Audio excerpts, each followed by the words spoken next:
Well, good afternoon. My name is Joey O'Connor with the Grove Center for the Arts and Media, and I'm really glad that you're here with me today. We've got a really exciting Facebook Live episode for you. It's called Start Living Large by Stop Playing Small, and I want to explore with you today what does it mean as an artist to live large so that you can really pursue the creative dreams and desires that God has placed in your heart.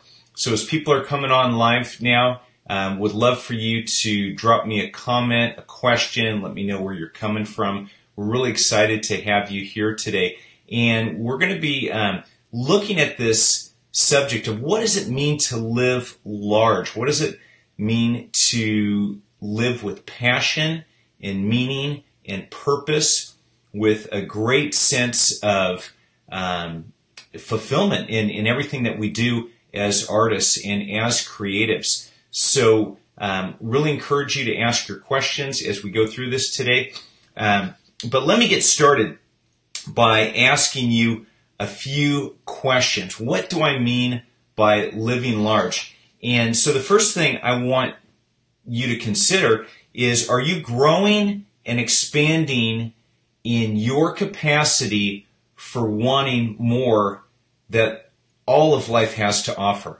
Are you growing and expanding in your capacity for all of life has to offer? Because that question will really help you determine to what degree are you living large or are you playing small. If some of you read my email yesterday that I sent out, you saw that I described a number of things we're going to talk about today, particularly as it relates to fear and why fear can keep us playing small in our love for safety and security. So we're going to kind of cover that topic today. We're going to really look at what does it mean to live large. Let me ask you another question. Are you wanting more in your relationship with God? And I know there's a lot of people who are followers of Christ listening to this. Other people, maybe you consider yourself spiritual, you're seeking God. Maybe you don't ascribe to any particular religious background. But when we talk about growing in your relationship with God, in particular in knowing the person of Jesus Christ, we're really talking about what Jesus mentioned about the abundant life, that rich, full life. So whatever your background is, we just welcome you into this conversation, because we're not talking about following a set of do's and don'ts, of religious rules, of looking at how do we just, kind of live the straight edge life. We're really talking about how to step into the abundant life that Christ offers us. So that's one question to consider. Are you growing and expanding in your understanding of God and particularly His deep love for you? And if you are, that will certainly overflow into the rest of your life. Another question for you is, are you wanting more in your art, in your creativity, in your desires that God has placed in you to create art that is meaningful, that's purposeful, that is really flows out of this place where you cannot not do your art? Another question, as it relates to your art, but also the whole of your life. Are you growing in your capacity for learning and knowledge? One of our really strong values here at the Grove Center for the Arts and Media is being continuous learners as artists. How can I always be reading about my particular craft? How can I be learning? How can I be taking classes? How can I come alongside someone who might be a mentor to me? In fact, I just bought a book the other day. I'm working, many of you know I've mentioned, I'm working on about a 500-page novel. And so I bought a new book on writing, even though I've written a lot of books. I want to just explore more. What does this guy, Evan Marshall, have to say about writing novels as I'm working on mine? So I love to read. I love to learn. I'm always looking to expand and grow in knowledge because it stimulates my thinking. It causes me to ask new questions. Really, learning and seeking new knowledge helps me to live large, because then I always have something to share with someone else. I'll share the latest book that I'm reading or latest documentary film I've checked out on Netflix. Makes for stimulating conversations. That's another way to live large. Another question, are you wanting more in your capacity to take greater risks, your ability to take risks? And tied with that, and this is so key as we'll talk about fear in a little bit, but in your capacity to take risks, that is going to be in direct proportion to how you've trained your heart and mind to endure periods of great struggle and suffering, because every risk we take, it's going to involve some degree of struggling. It's going to involve suffering, because that is how we grow.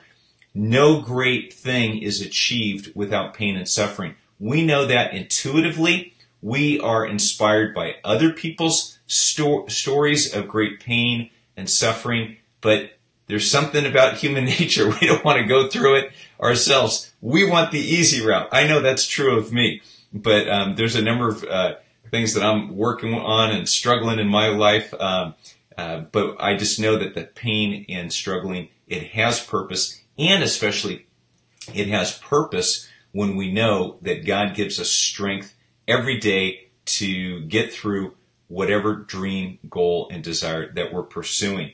So as we look at, am I growing and expanding in these different areas? Let's look at the area of relationships. How are you growing in your relationships? What does a vital, thriving relationship look like? Hey, Jennifer, I want to say hi. Thanks for signing on. And as I said earlier, if you're just coming online now, let me know where you're coming from. I want to have a conversation with you. If you got comments or questions, as I'm saying, talking about start living large by stop playing small, I'd love to hear from you. Also, if you're listening to the replay, you can leave comments in the comment section below, and I'll answer those as well and get a conversation going. So anyway, as we're talking about relationships, I had a major aha this past weekend as it relates to my teenage son and my wife in some areas that I've been living small. Now, I can't go into detail about that right now because we're still working out some key issues as it relates to that. But one thing I did communicate to my wife the other day, I just said, I just feel like in this one area with my son, I have been living small. I have not been leading strong and providing more direction in how we handle some conflicts. And it was a wake-up call for me. And really, in some ways, it prompted the reason for having this dialogue today is, what does it mean to live large? I realized that I wasn't taking enough risks. I wasn't fighting for my son's heart enough. And so I'm working on making some changes in those areas. But ever since, through some conflict, I made those realizations, I'm really excited for the changes that I see coming.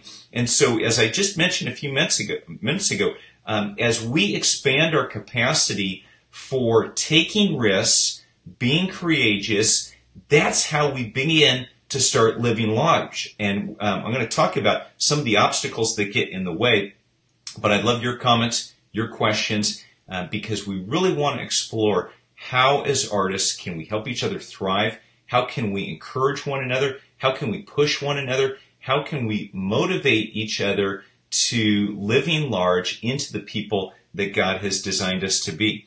So another descriptor of what does it mean to live large is this. When you're living large as an artist, not only are you growing and expanding in your knowledge of your craft, whether you're a filmmaker, a writer, a dancer, a visual artist, whatever form of art you practice, whether it's poetry, spoken word, whatever it is, as you're growing in your capacity as an artist, living large means you are having increasing time and moments of living in your zone, where you know that when you're choreographing a dance, when I'm sitting here at the computer writing and creating, whether you're working on a painting, you can get lost in that zone, and you can do that for hours on end, and it will be like seconds have passed by. That's a real indicator of what it means to live large as a creative person, is that you get into the zone, you're no longer distracted by all these bills you got to pay or little lesser items that you need to take care of. And living in that zone is an indicator that you're spending a strong majority of your time focused in your key areas of giftedness. Now, some of you are listening to this and you don't do your art full time. You don't have that pleasure of doing your art full time. You may have a full-time day job. Let's say you're a visual art teacher at a high school or a college, and so you don't do your visual art full time. Or perhaps you work for a company and you create film and video on the side on the weekends, or you're only able to write on the weekends, whatever your art form is. So I would say that for the time that you have and you commit to, and you carve those moments out in your week, let's say you have a block of 2 to 3 hours on the weekend, but those 2 to 3 hours are for you and your art firm. And again, that's where you get in your zone. Even though you may not be able to live large within your art all week long, for those time periods that you can, you've selected that zone and you get in it and you're pursuing your art there. Another evidence that you're living large as an artist, as a creative, is that when you create your art, you do so with a sense there is great meaning, there's great fulfillment, there's great purpose, and the inner critic, I guess you could say that's true. We do have a lot of critters in our head. Some are squirrels, some may be rats, some may be moles. You get it. But that inner critic in your heart and mind is really silenced when you're in that zone. That's a really good, Jennifer's laughing at my critter comment. Thank you, Jennifer. Okay, so back on track here. When you're in your zone, that inner critic is very quiet. And it's not the monkeys in the tree yelling at you with all these sorts of lies and misbeliefs that we have about, am I a good enough artist? No one's going to even buy this painting. Why am I doing this in the first place? I should be weeding my garden. All these distractions and thoughts that we get. When you're in your zone as an artist, in a creative flow, you sense that you are working on making a contribution with your art that's going to inspire others. It's going to improve other people's lives. It's going to provoke questions. Gosh, how did you do that? How long did you work on that piece of art? Tell me more about it. Where'd you get the idea for that? So when you're in that zone, you're not filled with a lot of hang-ups of thinking, gosh, should I be doing this or should I not? I'm just doing what I'm made to do. That's another indicator that you are living large as an artist. Another indicator that you're living large as an artist, as a creative, is that you're eager to make a contribution and to serve others. You're willing to let your creative gifts, talents, and abilities be used in other places. So, for example, perhaps a church that you attend, they need someone to paint a large mural in whether it's the church or in the community. Maybe you're going to take a blighted area of town and you're going to put great murals up in there, or you're going to host an art show in another part of town that normally wouldn't see an art show. Whatever that example is, that because you feel great sense of fulfillment and meaning and purpose, what does that cause in your heart? It causes a great sense of gratitude. It's like, oh man, I get to do this. How can I share it with others? How can I inspire it with others? And I don't know about you, but the artists that I have met who are eager to serve, that's always inspiring to me. I think of one artist in particular, Tom Clark. He and his wife Teresa, for 2 years straight, literally 24 months straight.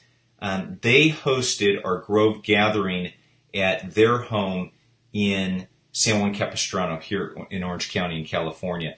And my good friend Roy Cochran, who's a mentor to artists and a pastor to artists, Roy was pivotal in leading those Grove gatherings. But really through Tom and Roy, with Tom and Teresa hosting, they created a beautiful space every month for artists, and they were happy to do it. They were generous. Out of full hearts, there was overflow, and every month they served about 40 to 50 artists that we brought together. So it's just a really beautiful picture of out of the overflow of the heart comes generosity and a willingness to share.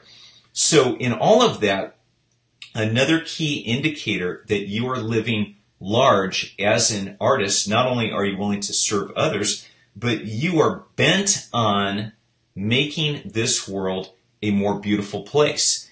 And that is, I believe, one of our callings as artists is to make this world a more beautiful place. Now, that said, not all art is particularly beautiful or pretty pictures or just inspiring movies or whatnot. Some art is very prophetic and provocative because it's provoking deeper questions, and so that has its place and purpose. But in all of that, in the grand scheme of things, by whether art is prophetic or provocative or simply beautiful for beauty's sake, it's designed to create this world in a more beautiful way. So one of my mission statements in life, one of the key questions that I try to wake up every morning and ask myself, this is a life question for me, is how can I make this world a more beautiful place? Now, the fact that I'm not famous or well known, that doesn't even matter because it's not about ego fulfillment.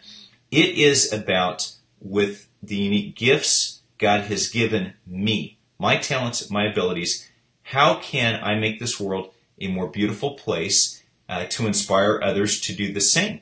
And so that's the same question you can ask yourself. What can I do today in some small way as an artist, as a creative, to make this world a more beautiful place? And it may not even have anything to do with your art form. You may go to Trader Joe's this afternoon, you're in the checkout line, and you come across the checkout gal, and you can just tell that her face is down.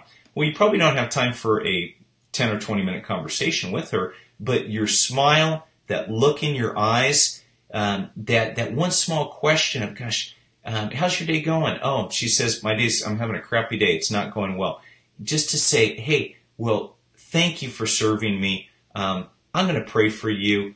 What's a need that you have? How can I think of you today? Just one little question that can make all the difference in the world. And there have been times when I've done that, and I don't do that all the time. I should do it more. But I've just seen tears well up in people's eyes just because someone took the time to notice and care. So the more that we can become more loving, more compassionate, all sorts of different ways, we can make this world a more beautiful place. So you may be asking at this point, we started talking about what does it mean to start living large and stop playing small. And you see behind me this lion. And if you read the email yesterday that I sent you, I did promise and I did say that I have this fantastic lion story to tell you. And I hope this story really stays with you today as you think about, man, how can I start living large? So there was a small lion cub whose mother was killed. So this lion, baby cub, was afraid. It hid itself in the bushes and stayed there for some time. Well, a small flock of sheep came by, and one of the male sheep saw a little lion cub in the bushes there, and he said, hey, well, come with us. You can live with us. So the little lion cub, being innocent, naive lion cub, it followed along. It seemed like a good group to hang with. And it grew up living with this flock of sheep.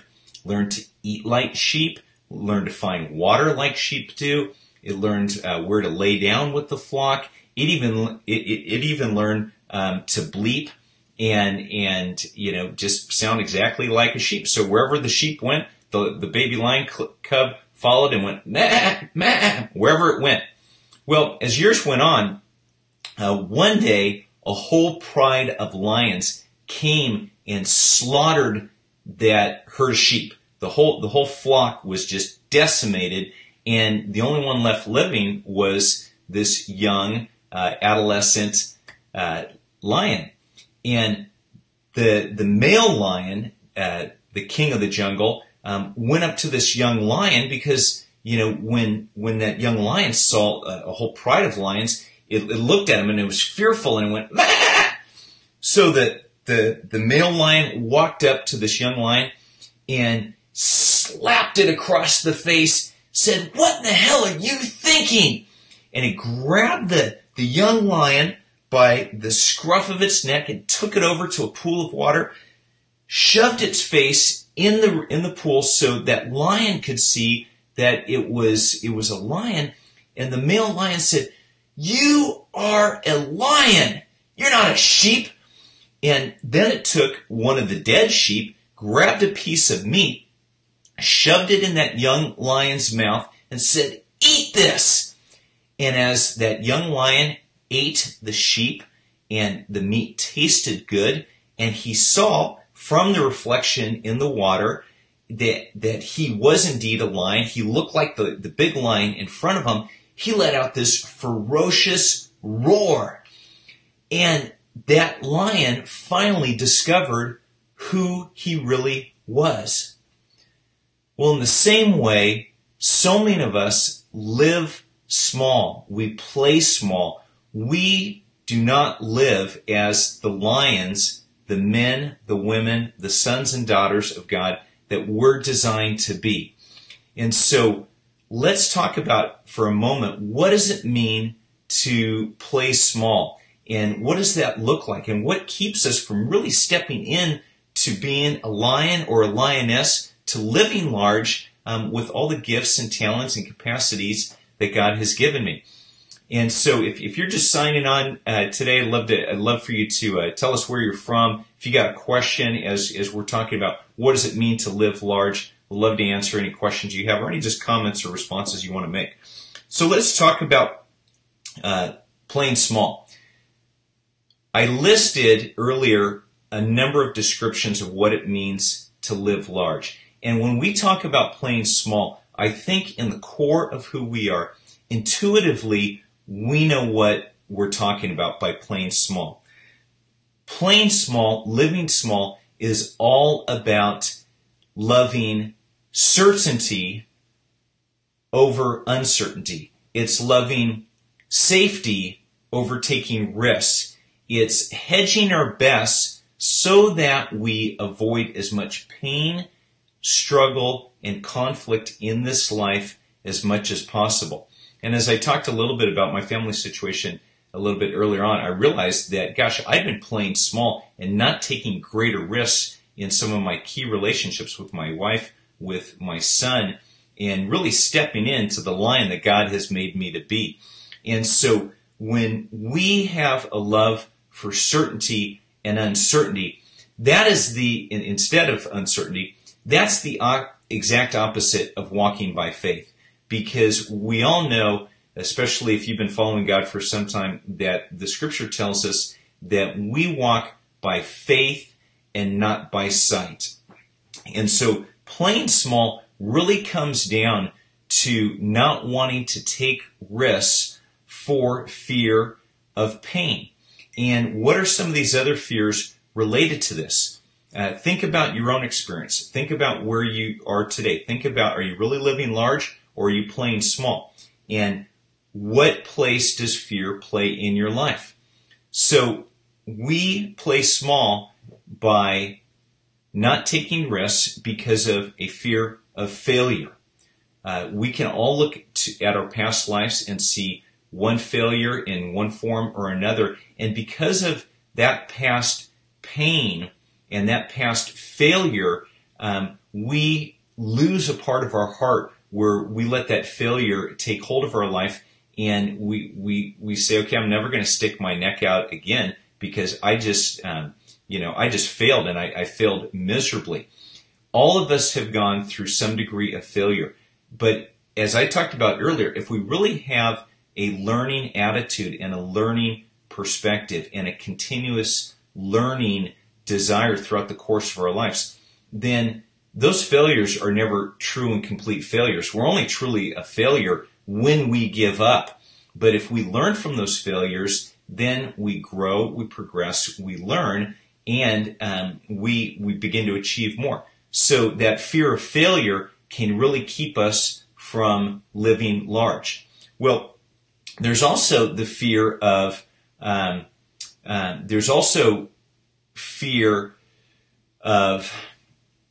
being burned, and this particularly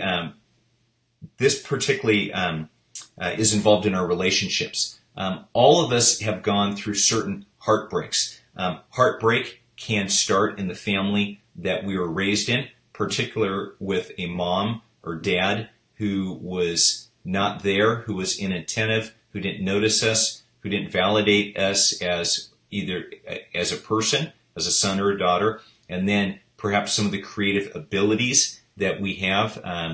And so being burned in a relationship can start in a family home. Maybe you were a person who was incessantly teased as a child, and that's just burned a scar in your heart. Most of our relationships, as we grow up as adolescents into college and perhaps into our adult years, we've been burned in romantic relationships where things just didn't work out. Perhaps you've been through a divorce, or you're currently separated. Our heart shrinks when we've been burned relationally, and that's when we shrink our heart. We want safety, we want security, because we don't want to get burned again.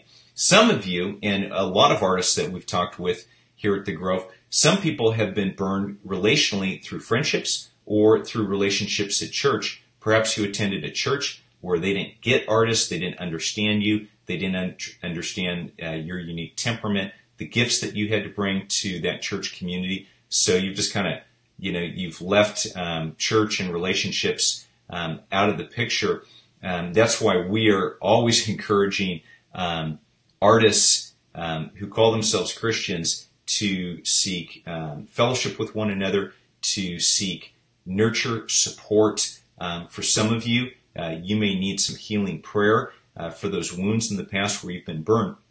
But in all these things, whether it's fear of failure, fear of being burned, all of these things, we develop kind of this barbed wire around our heart so that we don't get hurt again, either by our own failures or the failures of others. Let me give some other descriptions of living small. We're going to wrap up probably in a few minutes here. I'll tell you about some resources available to you with the Grove. But let's look at other areas, how we live small. We live small when we make excuses about our limitations. We make excuses of why we can't do our art. We make excuses about our lack of resources. I don't have enough money. I don't have enough time. I don't have the right support of people. And so it's I can't. And if you tell yourself that you have a limitation, you get to own that limitation. That is yours. And so I am not saying that we have a Pollyanna, pie in the sky, I can do anything. However, the scripture does clearly say, I can do all things through Christ who strengthens me. So again, we're not talking about building a platform for our ego so people will just admire us as artists. We're talking about how can I live with this growing capacity to be everything that God has made me to be, using the creative gifts, talents, and abilities He's put in my heart so that I can make a contribution to this world, to other people's lives, to make this world a more beautiful place. That's what we're talking about here. And when we make excuses about the lack of anything that we have, then we get to own those limitations. Now, I do understand we go through different seasons of scarcity. You may be in a place right now where you really are in financial straits as an artist. That's a very real real scenario to be in. But you're not without choices. And so you can make choices to say, gosh, maybe I need to switch careers for a while. Maybe I need to look at generating more income opportunities. Maybe I need to humble myself and take that job at Starbucks that I really don't want to take because none of my artist friends work at Starbucks, or maybe they all do and I just don't want to be with them there at Starbucks. Whatever the excuse is, own it, identify it, and ask yourself, what's the next step that I need to take to start living large and stop living with excuses? Because excuses is one way that we play small. Few other things that we do to play small is when we compare ourselves to others, artists who have achieved more fame, more success, more notoriety. We compare our art to theirs. We compare our lives to theirs. Whenever we make a comparison, you've probably heard it said before, we either make ourselves below the other person, and that's not good, or we set ourselves higher than the other person, and neither of those are real godly characteristics. So if we really understand our identity of who we are as a son, as a daughter of God, that we're really beloved of God, and He cares about us, that He wants us to live large, because that's the abundant life that I mentioned at the beginning of this episode. We're really called to a fuller, deeper, more fulfilling, abundant life in Christ. And once we have that in the center of our heart, it overflows to the rest of our life. So last, not only are comparisons harmful, but when we get into petty jealousies or rivalries or conflicts we really have no business being a part of. In my family, my beloved godmother, Gigi, she died a number of years ago, but she was a recovering alcoholic, and she was a wonderful woman who, in her 22 years of sobriety, she lived large, and she had this phrase when it came to conflict. She said, "It ain't my pig, and it ain't my pig farm." And so maybe if you're bombarded with conflict right now and finding yourself in the middle of conflict and it's draining you and it's causing you to live smaller and play small as a person, maybe you need to consider yourself, hey, are you picking up someone else's pig? I've heard other people say, hey, it ain't my monkey and it ain't my jungle, so let it go. Last, and this is one that I struggle with on a daily basis. What keeps us from playing small is a lack of focus and allowing ourselves to be distracted. Trying to do too many things at once, spinning a lot of plates, living a busy, busy life. Not only that will that drain your heart, soul, and mind, it really won't give you the incremental gains that you need to completing the art projects that you want to complete, to pursuing, learning more. You really need to carve out less in your schedule and do more that gives you a higher focus so that you can live large, that you're putting your primary time, energy, and focus into the art that you want to create and the art that you want to be proud of, the art that you want to share with your friends and family, and hopefully make this world a more beautiful place. Well, we've come to the end of our time today for this Grove Facebook Live episode, and I'm so glad that you've been with me today. I really do want to encourage you that on our Grove website, we have all sorts of resources. You can go to our website at www.thegrovecenter.org, and you can check out everything that we have available to you. We are taking applications for a Cultivated Artist 1-year experience, and we've got all sorts of online resources. You can get all of our Facebook Live episodes under videos. And thanks so much for coming today. I do want to throw out this one comment from Dave Anderson. Thanks for posting this. It's a great quote, and I'm just going to read it. He says, "If we must compare, we should only compare ourselves only to Christ, who we are supposed to be modeled into." And that's really true. So today, as you go, compare yourself to Christ. He's walking with you. He's with you. He's cheering you on. And glad you were encouraged today. Dave, Jennifer, thanks for being with us. Drop us a comment. We'd love to hear from you. And hope you have a great day. God bless. Bye now.